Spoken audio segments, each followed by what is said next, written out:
Many of the Century fighters were further developed after their initial acceptance. The 104 from Lockheed was initially designed as an interception and air superiority fighter. It was occasionally described as a manned missile and almost supported the fact as the tiny wings were bolted onto the outside skin of the aircraft.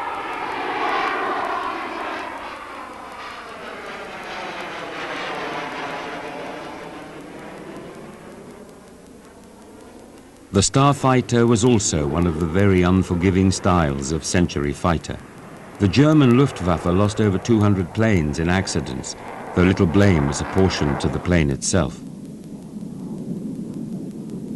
For a significant period, the 104 itself was widely regarded as the hottest plane in the air.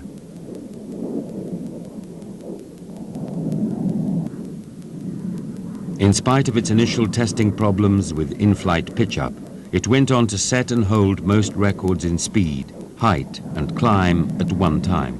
Even when the F-4 Phantom II broke the Starfighter's records, the 104 reset them outside the F-4's abilities. Further developments of the airframe were later required to meet customer demands. The in-flight refueling concept taken for granted today had to be invented for the Century series.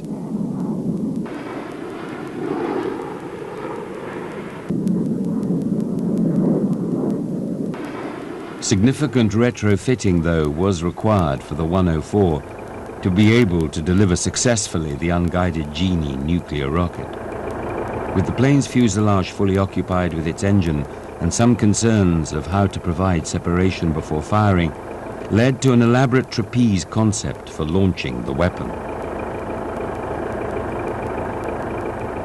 Testing showed the 104 easily coped with all the new requirements, though it still failed to generate any large US orders.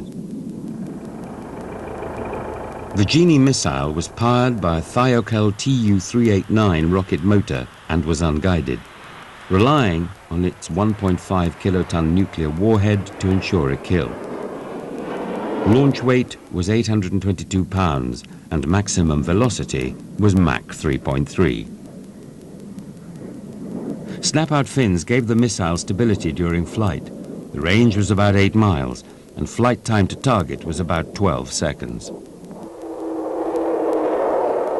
One of the most significant marks of Lockheed's 104 was, though it did not achieve a major domestic sales in the US, its production did run for over 30 years for various NATO air forces and stayed in service even longer.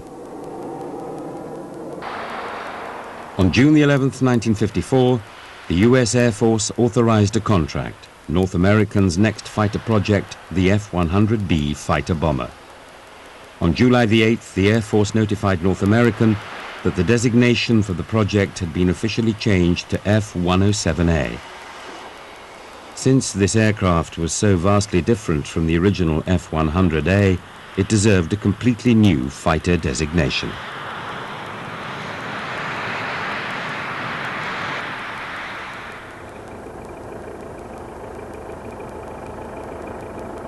In comparison with the original F-100 with a top speed of around Mach 1.25, the F-107 was 50% longer and could achieve closer to Mach 2 as an interceptor.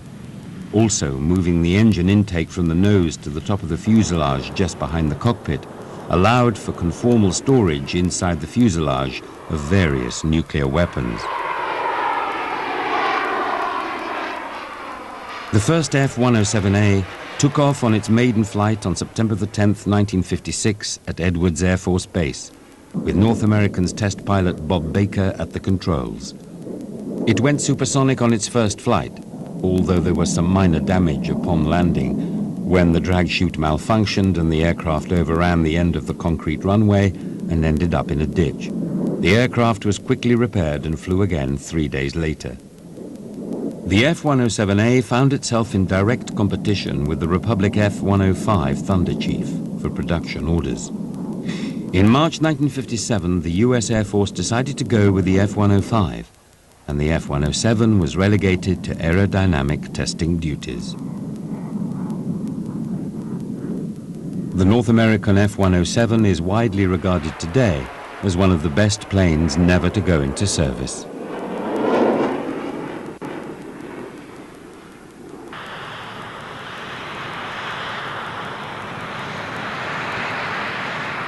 The F-105 Thunder Chief was the first supersonic tactical fighter bomber that was developed from scratch for this role.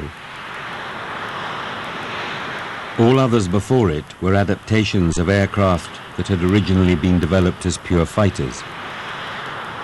A major step forward.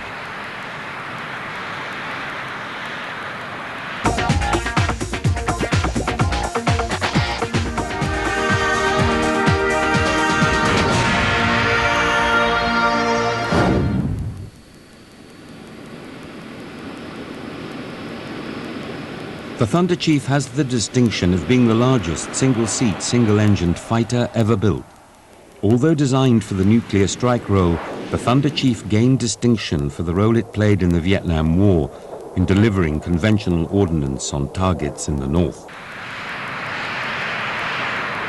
The first YF-105A rolled out of the factory in the autumn of 1955. It was shipped to Edwards Air Force Base for initial trials over the Mojave Desert. The first flight of the YF-105A took place on October the 22nd, 1955. It easily exceeded the speed of sound on its first flight, although, as expected, the transonic drag was quite high. It was the largest and heaviest single-seat fighter ever built up to that time.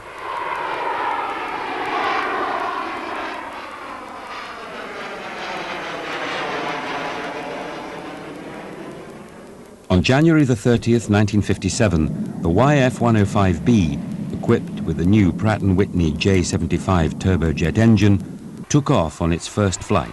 The maximum speed reached during tests was Mach 2.15, which was remarkable considering the weight of the plane.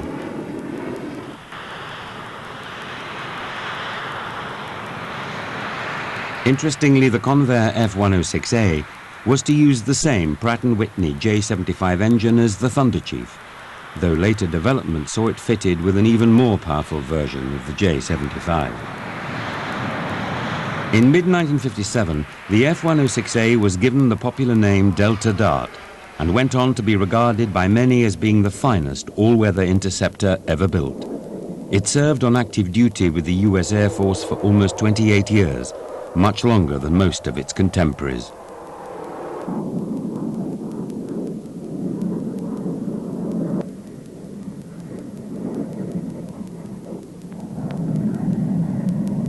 Despite the Thunder Chief's large size and weight, in May 1963, the F-105B was selected to replace the F-100C Super Sabres of the Thunderbird's flight demonstration team.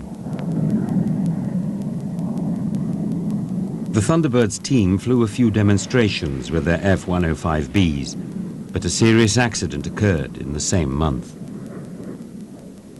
The modifications directed as a result of this accident prevented the use of the F-105Bs in any more public air shows. Because of its heavy schedule, the Thunderbirds team was hastily re-equipped with 8 F-100D Super Sabres.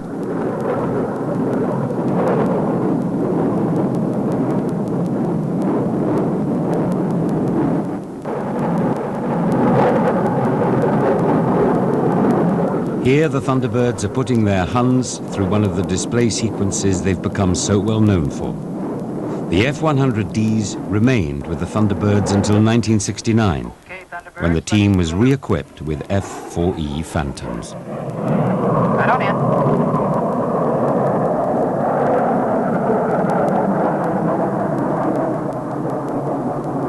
Topping the loop now, ease it off. Let it float a little. All right, back in with the pull.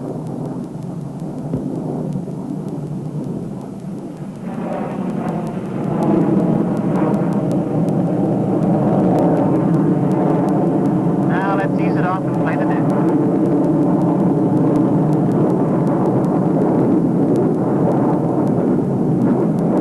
Smoke off, now.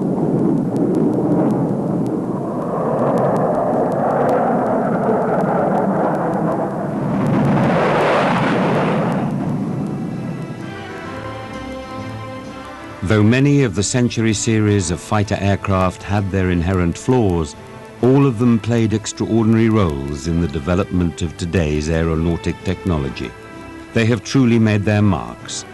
as the Century Fighters.